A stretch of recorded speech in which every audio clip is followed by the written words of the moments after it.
इस एक्सप्लेनर में स्वागत है। आज हम जापान की एक ऐसी सच्ची और हैरान करने वाली घटना के बारे में बात करेंगे जो साबित करती है कि आखिरी फैसला हमेशा नेचर का ही होता है। सोचिए जरा, एक खूबसूरत आइलैंड, एक छोटी सी समस्या और उसको सुलझाने का एक ऐसा कदम जो आगे चलकर खुद एक बहुत बड़ी मुसीबत बन गया। एक बिल्कुल आम सा लगने वाला बायोलॉजिकल आइडिया आखिर एक इकोलॉजिकल डिजास्टर में कैसे बदल गया।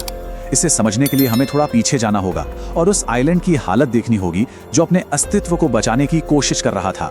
एक ऐसा संकट जिसने वहां के आम जनजीवन को पूरी तरह से अस्त व्यस्त कर दिया था। चलिए सबसे पहले 1970 के दशक की उस भयानक स्थिति पर नजर डालते हैं जब उस आइलैंड पर हाबू सांप का आतंक अपने चरम पर था। उस वक्त जापान का बेहद खूबसूरत अमामी ओशिमा आइलैंड एक बहुत बड़े संकट से गुजर रहा था। वहां बेहद जहरीले हाबू सांपों ने आतंक मचा रखा था। हालात सच में बहुत खराब थी। हर साल सैकड़ों लोग इन सांपों के काटने से अपनी जान गंवा रहे थे। खेतों में काम करने वाले किसान खौफ में थे और सबसे बड़ी परेशानी ये थी कि उस दौर में हर जगह लगातार बिजली नहीं होती थी। इसीलिए जहर का असर कम करने वाले एंटी वेनम को मेडिकल सेंटर्स में स्टोर करना लगभग नामुमकिन था। इस लगातार डर की वजह से किसान अपनी पुरखों की जमीनें छोड़कर शहरों की तरफ भागने पर मजबूर हो गए थे। खैर, इस वीरान होते आइलैंड को बचाने के लिए कुछ तो करना था। तो आइए 1980 के उस दौर में चलते हैं जहां बायोलॉजिकल कंट्रोल का यह मशहूर एक्सपेरिमेंट शुरू हुआ।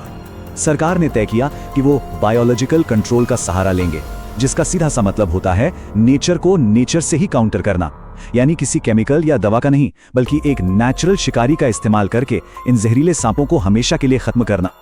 और इस काम के लिए चुना गया नेवले को, जिन्हें भारत और नेपाल जैसे देशों से मंगवाया गया। अब नेवला ही क्यों?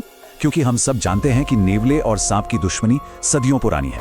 नेवले के अंदर एक नेचुरल इम्यूनिटी होती है जिसकी वजह से हाबू सांप के जहर का उस पर कोई असर नहीं होता।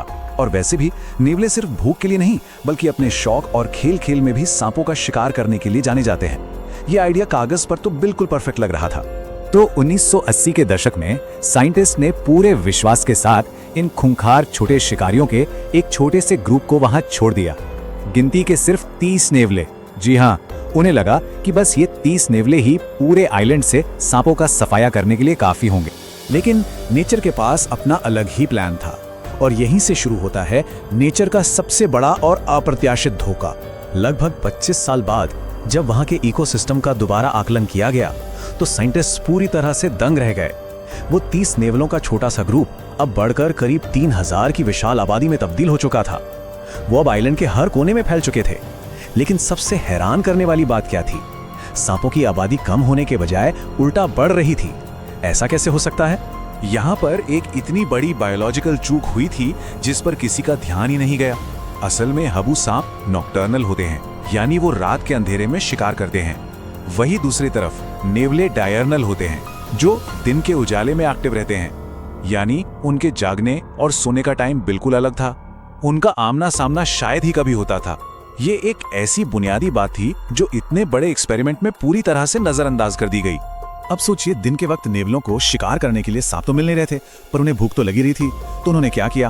उन्होंने आइलैंड के उन मासूम और बेचारे जानवरों को अपना शिकार बनाना शुरू कर दिया जो वहां के मूल निवासी थे। उन्होंने दुर्लभ खरगोशों को मारा, पक्षियों के घोंसलों से अंडे चुराकर खा गए और यहाँ तक कि किसानों की उन फसलों को भी तबाह करना शुरू कर दिया जिन्हें बचाने की कोशिश हो रही थी। ये संकट अब भयानक रूप ले चुका था। इन भूखे नेवलों के झुंड ने आइलैंड की लगभग 15 अनोखी मूल प्रजातियों को बिल्कुल खत्म होने की कगार पर ला खड़ा कर दिया। वहां का पूरा नेचुरल बैलेंस पूरी तरह से बिखर रहा था। अब तक हालात हाथ से निकल चुकी थी। तो यहाँ से शुरू हुई इंसान और नेवले के बीच उस आइलैंड को वापस पाने की एक नई और डेस्परेट लड़ाई। जब सरकार और साइंटिस्ट को अपनी गलती का एहसास हुआ तो उन्हें समझ आ गया कि अगर अभी ठोस कदम नहीं उठाए तो आइलैंड की बची खुची बायोडायवर्सिटी भी तबाह हो जाएगी।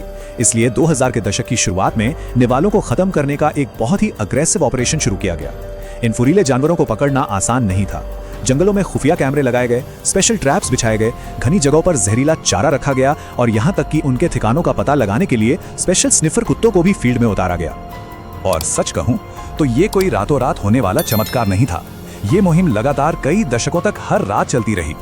खैर, इस थका देने वाली मेहनत का नतीजा आखिरकार निकला और साल 2018 में जाकर अमामी ओशिमा आइलैंड को ऑफिशियली नेवलों के खतरे से पूरी तरह मुक्त घोषित कर दिया गया। चलिए अब आते हैं इस बात पर कि इस पूरे घटनाक्रम से हमें और आने वाली पीढ़ियों को नेचर के बारे में क्या सबक मिलता है। देखिए, भले ही नेवलों को आइलैंड से हटा दिया गया हो और ये लड़ाई जीत ली गई हो, लेकिन इसके निशान आज भी बाकी हैं। नेवले चले गए, पर हबू सांप और चूहे आज भी वहां मौजूद हैं। हाँ, सांप के काटने के केसेस जरूर कम हुए हैं, लेकिन इन सब में नेवलों का कोई हाथ नहीं था। ये काम हुए लोकल लोगों की जागरूकता, उनके बनाए फंदों और 2005 के बाद आई आधुनिक एंटी वेनोम की इजी एक्सेस की वजह से। उन छोटे शिकारियों ने वहां के इकोसिस्टम को जो घाव दिए थे, वो आज भी धीरे धीरे भर रहे हैं और वहां की बायोडायवर्सिटी अब भी खुद को रिकवर करने की कोशिश कर रही है। ये पूरा इतिहास हमारे लिए एक बहुत बड़ा विचार छोड़ जाता है। हमें ये समझना ही होगा कि नेचर के नाजुक बैलेंस के साथ छेड़छाड़ करने के नतीजे अक्सर बहुत ही तबाहकुन और अनएक्सपेक्टेड होते हैं। हम नेचर से लड़ नहीं सकते, हमें उसे समझना होगा।